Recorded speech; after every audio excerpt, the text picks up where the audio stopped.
यहाँ पे आता है अपना डैनियल, जो कि कहता है मैं अब चौबीसों घंटे बस पढ़ाई करूँगा क्योंकि मुझे आना है अब टॉप। उसी के बाद वो अपने पार्टनर के साथ स्टडी करने लग जाता है और ये सब देख के पूरी क्लास शॉक्ड हो जाती है। तभी यहाँ पे जैक योंगसू को कहता है कि ये जो बुक्स है ना, तुम ये भी पढ़ लो तो तुम ज़रूर से टॉप आ सकते हो। तभी यहाँ पे योंगसू कहते हैं कि क्या तो तुम सच में मुझे ये सारी बुक्स दे रहे हो। तभी यहाँ पे वो कहता है हाँ भाई, ये सब कुछ देख रही होती है पूरी की पूरी क्लास, बिकॉज यहाँ पे जे जो युंगसू को बुक्स दे रहा है ना, वो तो काफ़ी ज़्यादा एक्सपेंसिव है। ये गर्ल्स आपस में बातें कर रही होती है, भाई इनका भाईचारा कितना ज़्यादा बढ़िया है। उसने इतनी महंगी बुक्स उसको दे दी फ्री में पढ़ने के लिए, अब तो वो पक्का से टॉप आ सकता है। ये सब कुछ देख के अपने मॉनिटर को बिल्कुल भी रहा नहीं जा रहा था, वो गुस्से में आने लग जाता है। बिकॉज यार वो मॉनिटर है, अगर उसको वो चीज़ नहीं मिली और युंगसू को मिल रही है तो ऑब्वियसली उसका गुस्सा होना बनता है। तभी यहाँ पे मॉनिटर जे को कहता है, जे तुम चाहे जितनी मर्जी बुक्स दे दो उसको, चाहे जितनी मर्जी महंगी बुक्स दे दो, लेकिन वो टॉप नहीं कर सकता बिकॉज टॉप तो मैं करने वाला हूँ। ये बात सुनते ही अपना जे तो भाई थोड़ी सी स्माइल करता है और वो कुछ भी नहीं बोलता और आगे चला जाता है। उसी के कुछ देर बाद हम देखते हैं यहाँ पे डैनियल को और युकावा को, जो कि यहाँ पे युकावा डैनियल को पढ़ा रहा होता है जो कि उसको समझ नहीं आ रहा था। तभी यहाँ पे युंगसू से बोलता है, मुझे माफ़ कर दो यार, मेरे करके तुम पढ़ नहीं पाते हो, तुम्हें थोड़ी सी प्रॉब्लम होती होगी ना। लेकिन यहाँ पे युकावा उसे कहता है, अरे नहीं नहीं यार, तुम्हें पढ़ाते पढ़ाते मैं भी थोड़ा समझ लेता हूँ, इससे तो मैं भी पढ़ लेता हूँ ना, तो हम दोनों का ही फ़ायदा है, तुम ऐसा मत सोचो। लेकिन यार अपने युंगसू के मन में कहीं ना कहीं आती है ये बात कि यहाँ पे युकावा की बॉडी और अपने पुराने वाले युंगसू की बॉडी बिल्कुल सेम है। मतलब ये दोनों ही बहुत ज़्यादा मोटे और थोड़े अजीब से दिखते हैं, जिसके कारण यहाँ पे लाइब्रेरी में बैठे पर्सन्स जो कि स्टूडेंट्स हैं, वो काफ़ी ज़्यादा मजाक भी उड़ाते हैं युकावा का, लेकिन वो बिल्कुल भी उनकी तरफ ध्यान नहीं देता है, इग्नोर मारता है उनको, और वो यहाँ पे युंगसू को पढ़ाने की तरफ फोकस करता है। ये देख के अपना युंगसू काफ़ी खुश होता है और वो और ज़्यादा उसकी तारीफ करने लग जाता है और ध्यान से पढ़ने लग जाता है, क्योंकि यहाँ पे अपना योंगसू नहीं समझ पाएगा तो और कौन समझेगा, बिकॉज वो इन सभी चीज़ों से गुजर चुका है। उसे सब कुछ पता है कि कैसा फील होता है और कैसा लगता है सब कुछ। उसी के बाद हम देखते हैं शाम का सीन, जहाँ पे अपना योंगसू अपनी पुरानी वाली बॉडी पे होता है, वो शॉप पे होता है, जहाँ पे उसकी हेल्प कर रही होती है वो गर्ल यानी कि आनियल, जो कि उसको पढ़ाई में मदद कर रही थी। लेकिन अपने मोटे वाले युंगसू को तो भाई समझ ही नहीं आ रहा था, बिकॉज उसका ध्यान तो कहीं और ही था। लेकिन यहाँ पे वो उसको समझा रही होती है और कहती है, तुम्हें तो समझाना ही बेकार है, मैं कितनी बार बोल चुकी हूँ कि इस फॉर्मूले को अच्छे से लर्न करो, लेकिन नहीं, तुम्हारे दिमाग में तो कुछ घुसता ही नहीं है। चलो बाकी काम कल करेंगे, तो कल के लिए प्लीज लर्न करके आ जाना। लेकिन यहाँ पे अपना युंगसू सोच रहा होता अपने माइंड में, यार जल्दी से ये जाए तो मैं अपने काम में फोकस कर सकूं, बिकॉज अभी तो उसका ध्यान कहीं और ही था। और फिर धीरे धीरे करके वो फाइनली वो डे आ जाता है जब उसके एग्जाम स्टार्ट होने वाले थे। और फाइनली जब उसका फर्स्ट एग्जाम होता है, वो एग्जाम सेंटर में बैठा होता है अपना डैनियल, और वो देखता है भाई उसमें जो क्वेश्चन थी ना, वो सभी के सभी उसको आते थे।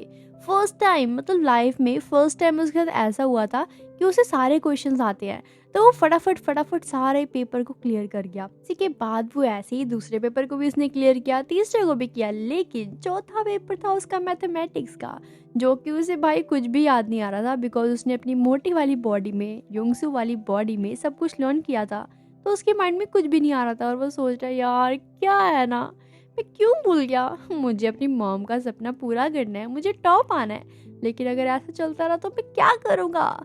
तो वो काफ़ी ज़्यादा बोर होने लग जाता है, बिकॉज उसको कुछ भी नहीं आ रहा था।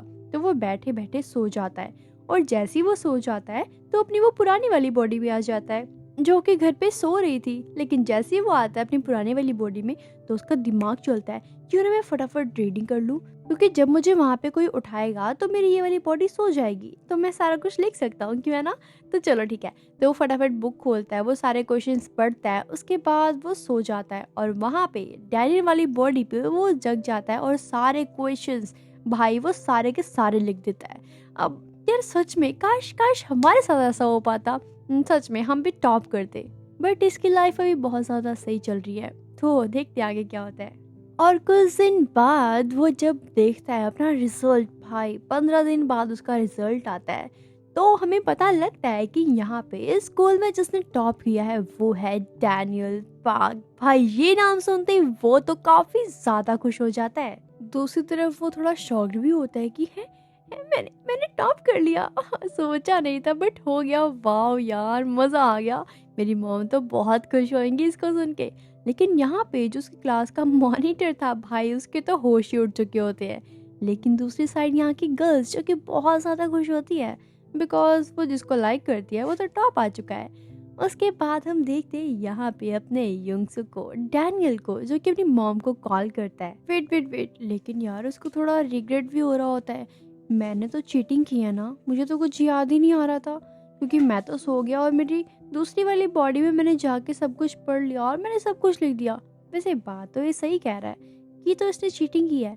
तो ये मतलब ज़्यादा पहले खुश था लेकिन अब खुश नहीं हो पा रहा था। उसके मन में ये था कि यार मैंने चीटिंग की है, जो मतलब जो टॉप आ सकते थे मैंने उनका हक छीना है। मतलब ये थोड़ा इमोशनल सा हो जाता है, बहुत सैड सा हो जाता है, लेकिन फिर भी ये अपनी मॉम को कॉल करता है रोते रोते और बताता है कि मॉम मैंने टॉप कर लिया।